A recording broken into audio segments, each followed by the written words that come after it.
बताना चाहूंगा कि देवभोग नगर पंचायत की जनता ने राजेश तिवारी जी के चेहरे पर भरोसा जता दिया है और राजेश तिवारी जी को लगभग 245 वोटों से जिताकर नगर पंचायत की कुर्सी को राजेश तिवारी जी को 5 सालों के लिए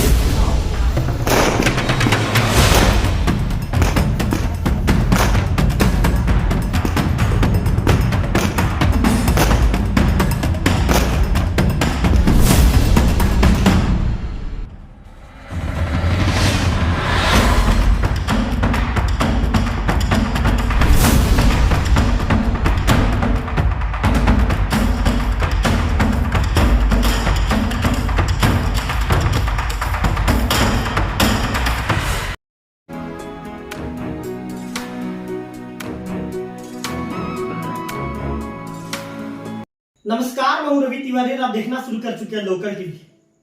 आपको बताना चाहूंगा कि 11 फरवरी जिस दिन मतदान हुआ था, मतदान के बाद जब मतदान समाप्त हुआ था तो देवभोग प्रथम नगर पंचायत के लिए जब यहाँ के लोगों ने जितनी उत्सुकता के साथ मतदान किया था, मतदान का प्रतिशत लगभग 90% से ऊपर रहा था, जिसके बाद कयासों का दौर शुरू हो चुका था कि आखिर प्रथम नगर पंचायत की कुर्सी पर कौन सी पार्टी का कब्जा होगा।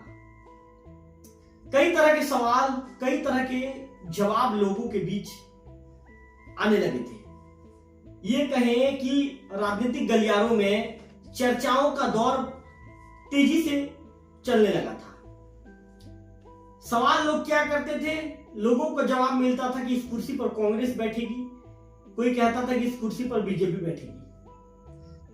आज जब मतगणना के बाद परिणाम आए, अब परिणाम आने के बाद राजेश तिवारी जी जो कांग्रेस के प्रत्याशी थे, राजेश तिवारी जी ने लगभग 245 मतों से जब इस सीट को जीत लिया, इस सीट पर कांग्रेस का कब्जा हो गया, तो शहर का बॉस कौन होगा, नगर पंचायत का प्रथम जो निर्वाचित अध्यक्ष कौन होगा, इस पर सस्पेंस खत्म हो गया। अब वोटों की गिनती जारी थी। राजेश तिवारी जी के एजेंट जहां पर मतगणना हो रही थी वहां पर बैठे हुए थे। कुछ ही देर के बाद सभी एजेंट भाग दौड़ते हुए बाहर आते हैं और इसके बाद फिर उनके जो जोड़ने का परिणाम, जोड़ने की जो प्रक्रिया शुरू होती है।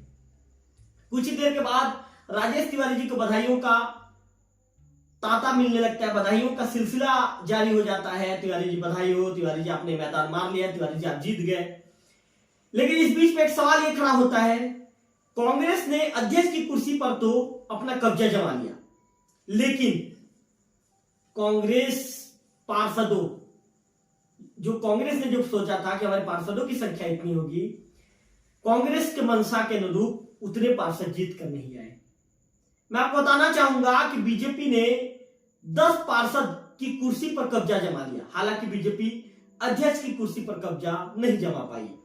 जिसके बाद एक सवाल ये खड़ा होने लगा है, राजनीतिक गलियारों में एक चर्चा है, आमजनों के बीच एक चर्चा है, कांग्रेस पार्टी के जो प्रत्याशी थे राजेश तिवारी जी, जो उनका छवि निर्विवाद छवि रहा है, बेदाग छवि रहा है, लोगों के बीच में चर्चा है कि लोगों ने यहां पर चेहरे को देखकर वोट कर दिया और चेहरे के आधार पर निर्विवाद चेहरा, बेदाग छवि वाला चेहरा राजेश तिवारी जी का था और राजेश तिवारी जी को चेहरे के आधार पर सफलता मिली। इस तरह की बातों ने जो चुनाव परिणाम आने के बाद इस तरह की बातें तेजी से चलने लगी। हालांकि अदिता विश्वास उपाध्याय का अभी तक कोई रिएक्शन नहीं आया है, वो वहां पर मतगणना स्थल पर भी नहीं पहुंची थी, उनका कोई रिएक्शन नहीं आया है। मैं आपको बताना चाहूंगा कि 7 दिन पहले तक जहां परिस्थितियां ये हो रही थी, माना यह जा रहा था कि बीजेपी दौड़ में बहुत पीछे है, इस तरह की चर्चाएं लोगों के बीच थी। इसके बाद कुछ लोग कहते थे कि कांग्रेस जीत जाएगी, कुछ लोग कहते थे कि बीजेपी जीत जाएगी। जिस तरह से परिस्थितियां निर्मित हुई और अंततः इस कुर्सी पर राजेश तिवारी जी बैठने में कामयाब हुए। राजेश जी के विषय बताना चाहूंगा कि उनकी उम्र लगभग 50 साल है और इन 50 सालों में आज तक उनके ऊपर किसी भी तरह के कोई आरोप नहीं लगे हैं। राजेश तिवारी कांग्रेस सरकार में कुछ दिनों तक मंडी अध्यक्ष भी रहे, संगठन में अलग अलग पदों पर रहे, लेकिन कभी भी उनका जो छवि है हमेशा बेदाग रहा है। किसी के साथ भी आज तक ना किसी भी तरह का कोई विवाद है, उनके कैरियर में किसी भी तरह का आरोप नहीं लगा है। वे बेदाग छवि के जो एक इंसान है वे कहे जाते हैं। इसी का परिणाम है कि राजेश तिवारी जी का चेहरा मजबूत रहा और बीजेपी जिस तरह से धुआंधार प्रचार कर रही थी, बीजेपी कैंपेन कर रही थी, बीजेपी का जो प्रचार है, प्रचार में बीजेपी की जो सांसद है, जो महासमुंद की रूप कुमारी जो चौधरी मैडम है वो भी शामिल हुई थी। बीजेपी के संगठन के गरियाबंद जिले के जिला अध्यक्ष हैं, पूर्व जिला अध्यक्ष हैं, बीजेपी के और भी नेता हैं, जो तमाम तरह के नेता यहाँ पर शामिल हुए थे। राजेश तिवारी जी का जो घर है जगन्नाथ मंदिर के सामने, वहां पर बीजेपी ने अपने कार्यकर्ता सम्मेलन का आयोजन किया था। उस सम्मेलन में बीजेपी के जो जिला अध्यक्ष हैं अनिल चंद्राकर जी, पूर्व जिला अध्यक्ष राजेश साहू जी के साथ ही संगठन के महत्वपूर्ण पदों में बैठे उनके जो पदाधिकारी पहुंचे थे। उस दौरान बीजेपी ने दावा किया था कि प्रतिद्वंदी के घर में जाकर कार्यकर्ता सम्मेलन करने का बहुत ज्यादा फायदा मिलेगा। इसके बाद सांसद का दौरा था। सांसद महोदया ने भी अपने दौरे के दौरान दावा किया था कि नगर पंचायत देवो की कुर्सी पर बीजेपी की जो कैंडिडेट है, बीजेपी की कैंडिडेट जीत कर बैठेंगी। हालांकि बीजेपी ने इस लड़ाई को अंतिम दम तक लड़ा।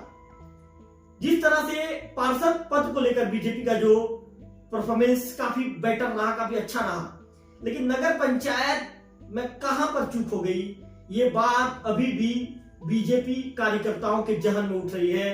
मैं आपको बताना चाहूंगा कि जैसे ही मतगणना के बाद परिणाम आया, बीजेपी कार्यकर्ताओं में मायूसी दौड़ गई, तो कांग्रेस कार्यकर्ताओं में इस बात की खुशी रही कि भाई चलो हमारे जो अध्यक्ष पद पर हमारे जो प्रत्याशी हैं राजेश तिवारी जी उस कुर्सी पर बैठेंगे। मंडल अध्यक्ष से हमने चर्चा की, जो देवो मंडल अध्यक्ष हैं जगमोहन पटेल जी, उनका ये कहना है कि अध्यक्ष की कुर्सी हम हार गए, इसी के चलते हमें बहुत ज्यादा दुख हुआ है। वही उन्होंने ये भी कहा कि पार्षद पदों के लिए जो हमारे प्रत्याशियों ने बेहतर परफॉर्मेंस किया, अच्छा करके दिखाया, इसकी भी खुशी है। वही कांग्रेस के जो ब्लॉक कांग्रेस कमेटी देवो के अध्यक्ष हैं भूपेन माझी जी ने कहा कि लोगों ने कांग्रेस के प्रत्याशी राजेश तिवारी जी पर भरोसा जताया। उन्होंने ये कहा कि हमारे ज्यादा पार्षद जीत कर नहीं आए, इसका दुख है। तो मैं आपको वार्ड वार जानकारी देना चाहूंगा कि अनिता विकास उपाध्याय को कितना वोट मिला, राजेश तिवारी जी को कितना वोट मिला। पहले तो अनिता उपाध्याय जी के विषय बताना चाहूंगा। मतदान क्रमांक 1 की बात करेंगे तो अनिता जी को यहाँ पर 75 वोट मिला है, तो राजेश जी को 148 वोट मिला है। मतदान क्रमांक 2 की बात करेंगे तो अनिता जी को 83 वोट मिला है, तो राजेश जी को 147 वोट मिला है। वार्ड क्रमांक मतदान केंद्र क्रमांक 3 की बात करेंगे तो अनिता जी को 89 जो 89 वोट मिला है, जबकि राजेश जी को 135 वोट मिला है। इसके साथ ही मैं आपको मतदान क्रमांक 1 की विषय बता दूं कि यहाँ पर नोटा में 4 वोट गया है, 2 की बात करें तो नोटा में 3 वोट गया है, 3 की बात करें तो नोटा में 2 वोट गया है। इसके साथ ही मतदान केंद्र क्रमांक 4 की बात करें तो अनिता जी को 54 वोट मिला है, राजेश जी को 222 वोट मिला है और नोटा में 4 वोट गया है। यदि मतदान केंद्र क्रमांक 5 की बात करें तो अनिता जी को 87 वोट मिला है, राजेश जी को 128 वोट मिला है, जबकि नोटा को 2 वोट मिला है। इसके साथ ही यदि हम यदि मतदान केंद्र क्रमांक 6 की बात करें तो अनिता जी को 14 वोट मिला है, राजेश जी को 200 वोट मिला है और नोटा को 5 वोट मिला है। यदि हम मतदान केंद्र क्रमांक 7 की बात करें तो अनिता जी को 79 वोट मिला है, राजेश जी को 79 वोट मिला है, जबकि राजेश जी को 161 वोट मिला है और नोटा को इसमें एक भी वोट नहीं मिला है।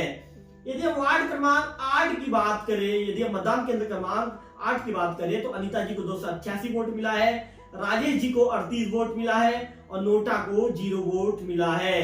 यदि हम मतदान केंद्र क्रमांक 9 की बात करें तो यहाँ पर अनिता जी को 199 वोट मिला है, राजेश जी को 65 वोट मिला है और नोटा को 4 वोट मिला है। यदि हम वार्ड क्रमांक, यदि मैं आपको बताना चाहूंगा वार्ड क्रमांक 10 की बात करें तो यहाँ पर अनीता जी को 111 वोट मिला है, राजेश जी को यहाँ पर 89 वोट मिला है, जबकि नोटा को 0 वोट मिला है। इसके साथ साथ हम वार्ड क्रमांक यदि 11 की बात करें, अनीता जी को 108 वोट मिला है, राजेश जी को 73 वोट मिला है, नोटा को 0 वोट मिला है। यदि हम मतदान केंद्र क्रमांक 12 की बात करें तो अनीता जी को 52 वोट मिला है, राजेश जी को 124 वोट मिला है और नोटा को 1 वोट मिला है। इसके साथ साथ हम मतदान क्रमांक 13 की बात करें तो अनीता जी को 172 वोट मिला है, राजेश जी को 121 वोट मिला है और नोटा को 3 वोट मिला है। यदि मतदान केंद्र क्रमांक 14 की बात करें तो अनीता जी को 158 वोट मिला है, राजेश जी को 117 वोट मिला है और नोटा को 1 वोट मिला है। यदि हम मतदान केंद्र क्रमांक 15 की बात करें तो अनीता जी को 127 वोट मिला है, राजेश जी को 173 वोट मिला है और इसी तरह जो नोटा को 3 वोट मिला है। कुल मिलाकर बात करें तो अनीता जी को कुल टोटल 15 मतदान केंद्र में 1696 वोट मिला है, 1696 वोट मिला है। जबकि राजेश जी की बात करें तो 1941 वोट राजेश जी को मिला है। वही नोटा की बात करें तो नोटा में कुल 32 वोट नोटा में गया है। यदि नगर पंचायत में कुल मतदान की बात करें तो 3669 जो मत है पूरे नगर पंचायत क्षेत्र में, देवभोग के अंतर्गत देवभोग है, झाराभाल है, सोनामुंदी है, यहाँ की बात करें तो यहाँ पर 3669 जो मतदाताओं ने मतदान किया था, जिसमें अनीता जी को 1696 वोट मिला है और राजेश तिवारी जी को 1941 वोट मिला है। इसी तरह राजेश तिवारी जी जो कांग्रेस के प्रत्याशी हैं तो 245 मतों से नगर पंचायत की कुर्सी पर उन्होंने बैठे हैं, उन्होंने इस कुर्सी पर कब्जा किया है। इसके साथ साथ जो मेरे लोकल टीम के जो दर्शक हैं उनको मैं वार्ड क्रमांक 1 से 15 तक पार्षदों के विषय बताना चाहूंगा। वार्ड क्रमांक 1 से श्रीमती मंजुला प्रधान जी जो बीजेपी की कैंडिडेट थी, उन्होंने जीत दर्ज किया है। वार्ड नंबर 2 से बात करें तो सूर्यकांत सिंदूर जी कांग्रेस से उन्होंने जीत दर्ज किया है। वार्ड नंबर 3 की बात करें तो सुशील यादव जी जो बीजेपी से उन्होंने जीत दर्ज किया है। वार्ड नंबर 4 से बात करें तो चंद्रिका निषाद जी, उन्होंने जीत दर्ज किया है। वार्ड नंबर 5 की बात करें तो पीताम्बर यादव जी बीजेपी से उन्होंने जीत दर्ज किया है। जयशंकर दाऊ जी जो कांग्रेस से उन्होंने जीत दर्ज किया है। वार्ड नंबर 7 की बात करें तो दुष्यंत जौहरा जी बीजेपी से उन्होंने जीत दर्ज किया है। वार्ड नंबर 8 की बात करें तो प्रतिभा सोनी जी उन्होंने बीजेपी से जीत दर्ज किया है। वार्ड नंबर 9 की बात करें तो खीर लक्ष्मी सिन्हा जी उन्होंने बीजेपी जीत दर्ज किया है। वार्ड नंबर 10 की बात करें तो कमलेश अवस्थी जी बीजेपी से उन्हें जीत मिली है। वार्ड नंबर 11 की बात करें तो अनुतोष अवस्थी जी बीजेपी से जीते हैं। वार्ड नंबर 12 की बात करें तो कुंती बाई रेंगे निर्दलीय प्रत्याशी के रूप में इस सीट की चर्चा इसलिए हुई है कि कुंती बाई रेंगे जी ने 1 वोट से इस चुनाव को जीता है। यदि वार्ड नंबर 13 की बात करें तो महादेव यदु जी ने बीजेपी से जीत दर्ज किया है। वार्ड नंबर 14 की बात करें तो देवकी यदु जी ने बीजेपी से जीत दर्ज किया है।